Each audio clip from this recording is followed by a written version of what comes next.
In today's show, I'm looking at the rookies from the 2021 NBA draft and putting them into tiers for Dynasty Leagues. Michael Bolton. Thanks, Josh. It's Michael Bolton here, and it's time for another episode of the Locked On Fantasy Basketball Podcast. Let's get to it. Let's get to it, indeed. You are Locked On Fantasy Basketball, your daily fantasy basketball podcast, part of the Locked On Podcast Network.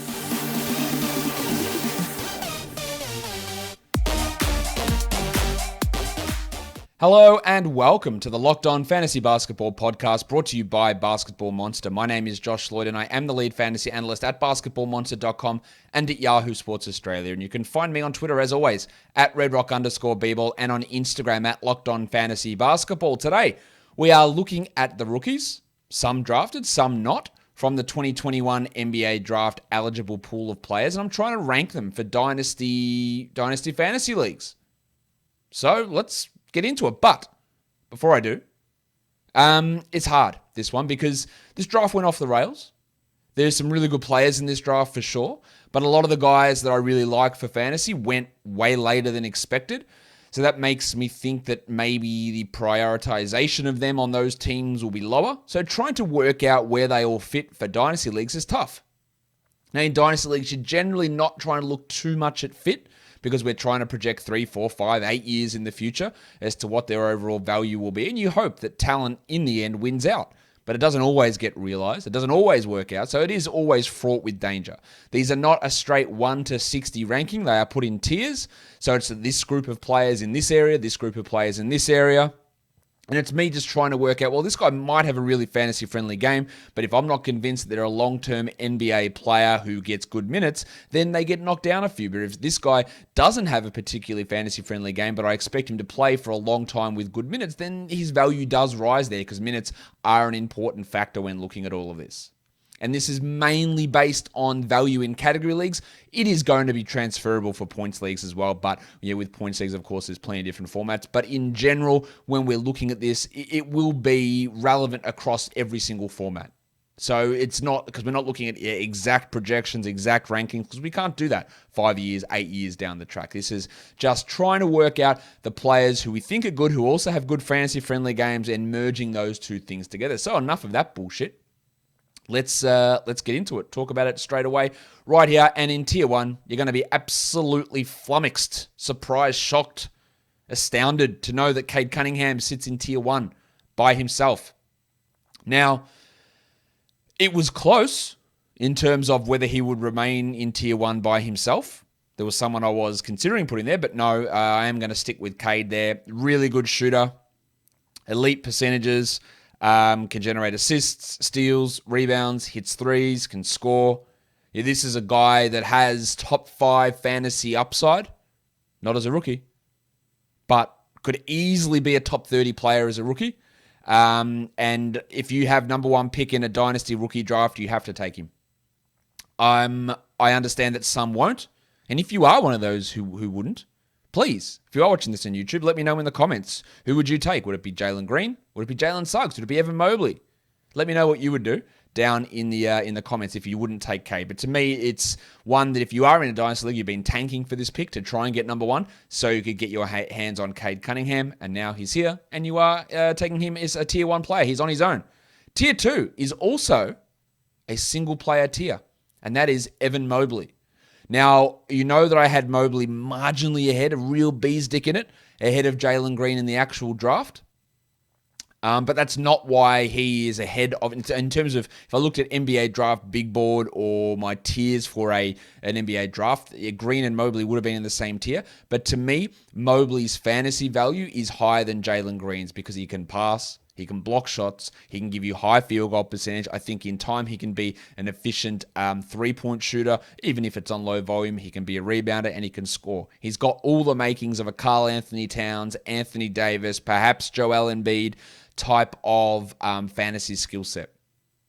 And if that does all work out, that is top 10, top 15 type of guy. Now, there is, the reason he was close to getting into Tier 1, the reason is that I'm not certain that he can be that player or ever have that enough strength or enough offensive gravitas to be that high usage guy.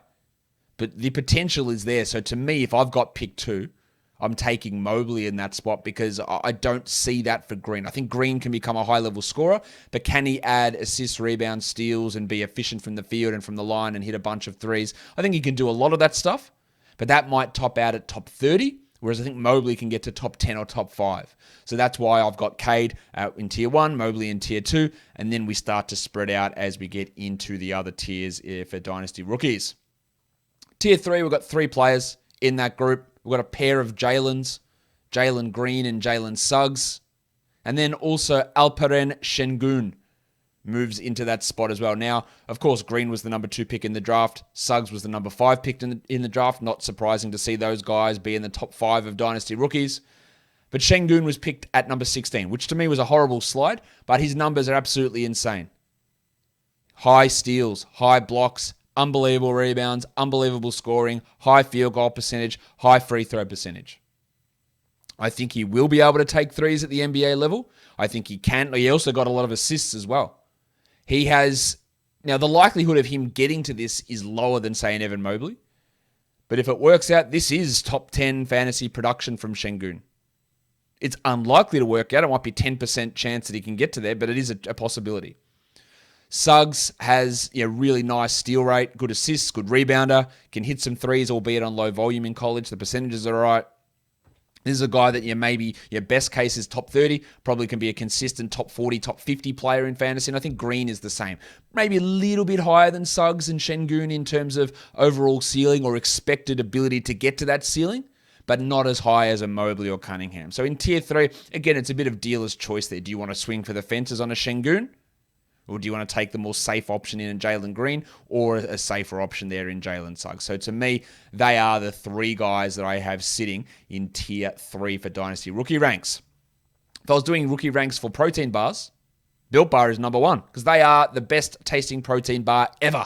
Not only are they delicious, but they are also healthy. But let's talk about the deliciousness first. It's like eating a candy bar. Great flavors, 9 standards at the moment. Coconut, cherry barcia, raspberry, mint brownie, double chocolate. Salted caramel, strawberry, orange, cookies and cream, plus German chocolate. And then they also bring out these limited time flavors as well. So if you can get your hands on any of those, do it. Grasshopper cookie one they got going at the moment. But they're not only delicious, they are healthy. 17 to 18 grams of protein, 130 to 180 calories, and just 4 to 5 grams of sugar, and 4 to 5 grams of net carbs. Amazing flavors, all tasty and all healthy. Built Bar is also the official protein bar of the US track and field team. Go to Built.com, use the promo code LOCKED15, and you'll get 15% off your order. The promo code is LOCKED15, LOCKED15, for 15% off at Built.com. All right, so that's the first 3 tiers done. Let's go on to tier 4 of our Dynasty rookie rankings. There's a lot of players in this group. Let's start with Scotty Barnes, Barnesy. Now, you know that I didn't like the pick of Barnes at number 4. I worry about how his shooting can translate. But I do recognize that he is a very good defensive player, and I think he can be a pretty good defensive player in the NBA, if not a really good defensive player in the NBA. I do recognize that. Yeah, he can get steals at a high rate. He can get assists at a high rate. He's not the greatest rim protector, so he's not going to be that high-level block guy like Draymond Green, but he can be a high field goal percentage guy despite not being a good shooter. But there's always going to be a free throw issue. There's going to be a scoring issue. There's going to be a three-pointer issue. But still, if he has a solid enough role, if it does work out, there is real fantasy production there, and he could have snuck into that top 3, that 3rd tier. We've also got Josh Giddey there. Again, the rebounds and assist numbers for Giddey puts him into this level alone. There's no certainty that anybody works out for rookies, really. But Giddey's ability to be an elite passer with a strong rebounding number. And I think there is some scoring and three-point shooting upside and some ability to get some steals for Giddey that does put him in this area. I've got John Kuminga here. Look, his fantasy translations coming out of the G League were not good because of the horrible shooting. I do think there's room to improve, but he could also turn up and be a Cam Reddish type shooter in the NBA, which has been terrible so far. But he does have the frame. I think he's got the ability to get steals and block shots. And he will take threes, even though they won't go in. He will take them, and he can be a good rebounder. And that all does equal some fantasy success. Moses Moody. When you look at Moses Moody.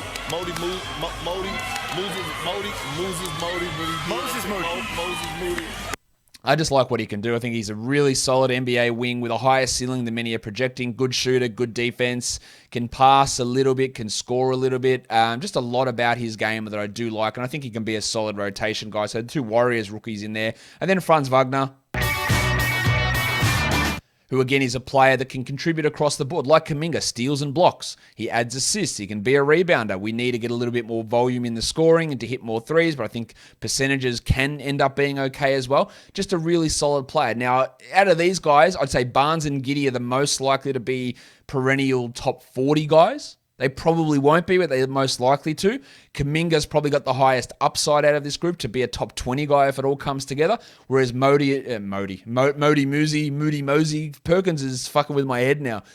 Moses Moody is going to be a guy that I think can just have multiple like top 60, top 75 seasons without ever pushing into that elite type range. And the same goes with Wagner, who can be just that guy that if it works out, he's consistently in that 60 to 80 type range. Very similar to a former Orlando Magic player in Evan Fournier, who was never able to push higher than that, but was always able to be in that sort of area. So that's how I've got those guys set out. Tier 5, I've only got 2 players. 2 players who were picked in the 20s. Usman Garuba and Jalen Johnson. Jalen Johnson put up really good fantasy stats.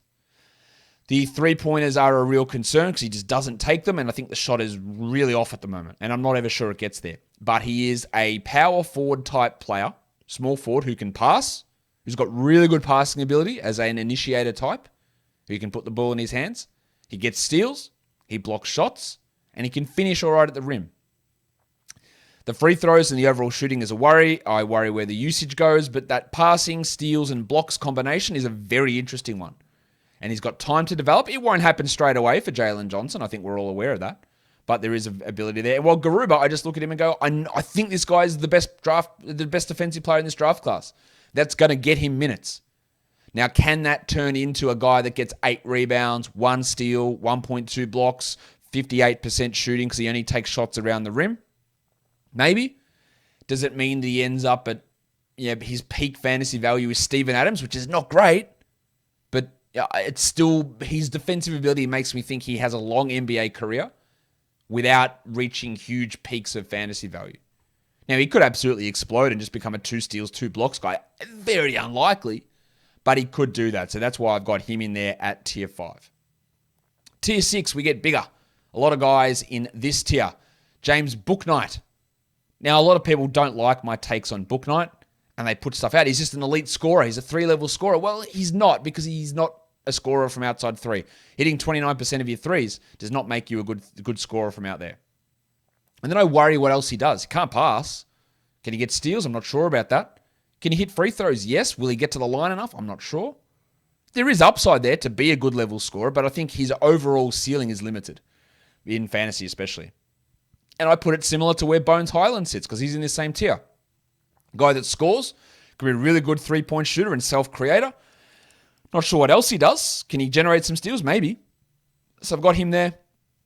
Isaiah Jackson's an interesting one because his fantasy numbers are really, really strong because a high block rate, high rebound rate. Now, I'm not sure he's ever going to get, especially in the next 3 years, an opportunity to play enough minutes to be higher than this. But out of this group, he really does have that ability to jump 2 to 3 tiers if he can establish himself as a full-time starting center because of the great rim protection numbers. I've got Keon Johnson there as well because I do like Keon's overall upside, although at the moment his numbers do not translate well. But because I do believe in him becoming a solid player, then I've got him there. Trey Mann is the opposite. I'm not as high on Mann as a player, but some of his fantasy translation numbers are relatively strong.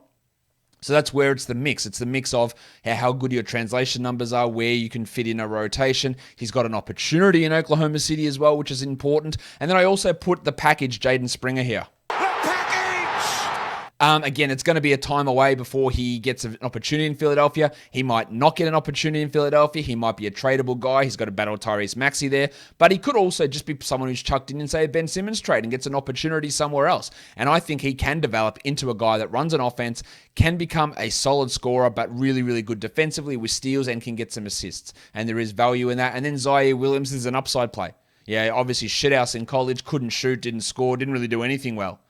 But if Memphis believes in him at number 10, then I'm going to put him and have some belief in him in this area in tier 6. My belief in him is not high.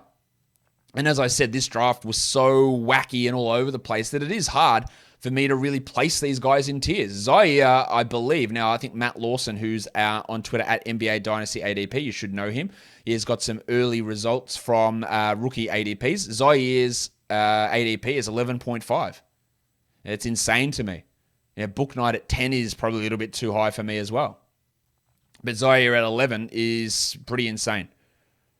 But yeah, there is the possibility of him being an impact guy, so I've got to include him in this area. Tier 7. Jared Butler. I know he went at number 40. I found it ridiculous that he slid that far. The heart thing is absolutely a concern. But if that's all good, then he can be really an NBA caliber rotation player. We've had plenty of guards in the second round be useful, or late first. Karis LeVert and Malcolm Brogdon, 2 players on the Pacers who are both late picks who develop into useful fantasy players. I think Butler can become that guy eventually. Sharif Cooper. What's my theme music? Now, obviously, horrible field goal percentage, but he did generate steals despite being a bad defensive player, but high assists, high usage, good scoring, and importantly, elite free throws on high volume. The likelihood of him at pick 48 actually becoming a high-level NBA starter is pretty limited, but you got to take that upside swing to me. Like, teams should have been taking that upside swing in the draft on Cooper. I think when you're getting to this sort of area, you got to be taking a swing on him. Like him versus a Chris Duarte, who I do have in the same tier because Duarte probably has more immediate impact, despite me saying older players don't usually, that's not a guarantee. But the fact that, Cooper's in this situation where he's just not going to get that role in Atlanta, whereas Duarte could play 20 minutes straight away. He might not be good at them, but he could get those minutes straight away. But Cooper, that upside is there. Duarte did profile okay from a fantasy perspective. But given he's 24, given I don't think there's huge upside growth in him, that's why I've got him down this far. I've got Kai Jones here as well. There is some upside in Jones because he can be a rebounder and a shot blocker, but I'm not massively high on him. Then I've got Juice McBride and Davion Mitchell. Now, you're going to say that Mitchell is ridiculous to have him this low. I just do not buy Mitchell as a guy that's going to play 30 minutes a night in the NBA. I had him in the 20s in my big board in my draft. I know he went at pick 9, but it's not like there's a clear path to minutes in Sacramento, so he's not like a regular pick 9 where he's going to come in and play 30 a night. So to me, we should be viewing him in this area, and that's where I've got him. He is a high steal rate guy, but will he ever get enough minutes or be good enough, and he is older, to play enough minutes for that to be a tier 4 or 5 guy? Now, he could easily be that. He could be a tier 3 player if I am completely wrong on that, because that high steal rate and the assist numbers, which could improve, are solid. But I don't buy it. Yes, I've got him in this tier 7. Again, you're going to completely disagree with that, and I 100% understand that many people will disagree with that take on Davion Mitchell. BetOnline is the fastest and easiest way to bet on all of your sports action. Baseball season is in full swing, and you can track all of that action at BetOnline. Get all the latest news, odds, and info for all of your sporting needs, including Major League Baseball, UFC, MMA, and PGA Golf. Before the next pitch, head over to BetOnline on your laptop or mobile device and check out all of the great sporting news, sign-up bonuses, and contest information. Don't sit on the sidelines anymore, as this is your chance to get into the game as teams prep for their runs to the playoffs. Head to the website or use your mobile device today and sign up and receive your 50% welcome bonus by using our promo code LOCKEDON. BetOnline are your online sportsbook experts. All right, next tier 8. 7 players in this one. Corey Kispert to the Wizards. I don't think there's particularly high upside, but can be an efficient three-point shooter. Trey Murphy, I think higher upside than what Kispert brings, only marginally so, but again, a really elite shooter. This is a deep cut. Filip Petrusev for the Philadelphia 76ers, pick 50, but just an insane statistical profile over in Europe. This is one you'd have to wait on. He'd probably just be a backup to an Embiid, but we've seen players who are backups to Embiid, like Rashawn Holmes, actually turn into really valuable fantasy guys 4 or 5 years down the track, and I think Petrusev could end up being that. Josh Primo, the 12th Primo, I'm going to always get that mixed up. Josh Primo, the 12th pick in the NBA draft, is way down here. Yeah, he's a shooter, sure, but I'm not really sure anything else he does, and I don't really believe in him as a lottery talent. That's why he's way down here. Nehemias Queta for the Sacramento Kings, high block rate, good rebounder, good field goal percentage. If he gets meaningful minutes, then he'll be really useful. Cam Thomas, again, it's one that's probably not going to happen for a few years, but can be a volume scorer, and that always has fantasy value. And then the god of hammers, JT Thor. We know each other. He's a friend from work. Just a real upside swing on a guy with huge defensive potential who does, I think, have some offensive upside as well. He comes in at tier 8. So a mix of guys there with different skill sets, but I think they're all your tier 8 players. Tier 9, Charles Bassey, another Philadelphia 76ers backup big man. Now, him and Petrosev are both not going to have value on the Sixers, but Bassey, another guy with big scoring, big rebound, big block, good percentage numbers while he was playing for Western Kentucky. Injuries were a problem. He might not ever work out. But if we're going to compare him to other guys taken, Bolsa Kaprovica around that time, weirdly enough, yeah, Bassey to me is a clear better upside play. Because if it does work out for him, he's got that ability to put up some big numbers. I've got BJ Boston there. Now, I've got BJ Boston there mainly. Now, out of all of the, I fantasy translated about 100 players' value, and Boston was literally the worst. The second worst was Josh Primo. But again, Boston's pedigree, the fact that maybe COVID screwed him around, maybe the Kentucky system screwed him around, just makes me want to take more of a flyer on him. I've got Josh Christopher there as well, who can be a bit of a scorer, but percentages and peripheral stats are always going to be a concern. And then Herb Jones, who's the opposite. He's not going to be a scorer or a shooter, but can bring in some defensive numbers if he finds a regular rotation role. There in my Tier 9 group. Tier 10, Santi Aldama, first-round pick of the Memphis Grizzlies. Really good numbers for Loyola last season, but is that going to be able to translate to the NBA? I'm not really sure, but again, the translations for him were pretty solid. A guy that can rebound it well. Okay, block numbers, good field goals, hits threes, scores all right. There's some upside there. Ayo Dosunmu, Quentin Grimes, David Johnson, Sandro Mamukelashvili, and Joe Wieskamp round out Tier 10. I think Mamukelashvili probably has the highest upside of that group. Maybe you put Grimes in there, whereas the others all seem destined to be long-term backups with role player type value, but they're all in that area. Aldama probably is the highest upside out of that Tier 10 group, but I think they're all, I think legitimately in this area. Mamukelashvili playing for the Bucks. It's going to be hard to get a role there initially, but I think we're looking long-term as well. Tier 11, Joel Ayayi. This is where we get some undrafted guys. Undrafted guy for the Lakers, a two-way. Aaron Henry, undrafted two-way player for the Sixers. Jason Preston. Preston. I like that guy. Preston! Now, I love the pick of Preston from the Clippers at pick 33 in the draft. I don't know whether it's going to work out at all, and that's why I've got him as far down as I have. But yeah, there is a real chance that he could just be better than this and be 4 or 5 tiers higher, really. So maybe there's some higher upside there. I've got Jeremiah Robinson-Earl, who was the 32nd pick for the Thunder. Just a really good defensive player. I'm not really sure how much it translates to fantasy. Day'Ron Sharpe was a first-round pick. I don't particularly like his current modern NBA fit, but he can be a good rebounder. And Isaiah Todd, who, in hindsight, I probably should be a little bit higher on Todd. Good steal and block rates for the G League, good solid percentages, good rebounder. I'm not convinced that he can be a strong NBA long-term player. And in fact, out of everyone I translated, he was one of the highest guys. In fact, the third highest translation number. Şengün first, Cater second, Todd third, Bassey fourth, and Isaiah Jackson fifth. So take that for what it's worth, but then you've got to put into consideration how many minutes that he ends up getting and whether you believe in him long-term as a player, which I don't quite, but he is an interesting fantasy target nonetheless. Tier 12, Yuhan Begarin, Greg Brown III, Justin Champagny, Kessler Edwards, Rokas Jokubaitis, Isaiah Livers, and Jericho Sims. I probably have the highest upside there with Jokubaitis or Livers, but again, these are guys who are probably not ever going to have really any sort of NBA impact. In most cases. And then for my last tier, I included everyone who was drafted. So Delano Banton, Luka Garza, Raekwon Gray, Georgios Kalaitzakis, Bolsa Kaprovica, Scotty Lewis, and Aaron Wiggins, all drafted. And I'm throwing in an undrafted guy for the Indiana Pacers, Dwayne Washington Jr. out of Ohio State into that tier 13. So there's other undrafted guys I don't have in these tiers, and you could just put them probably around this similar tier 13 type range. That'll do it for me today.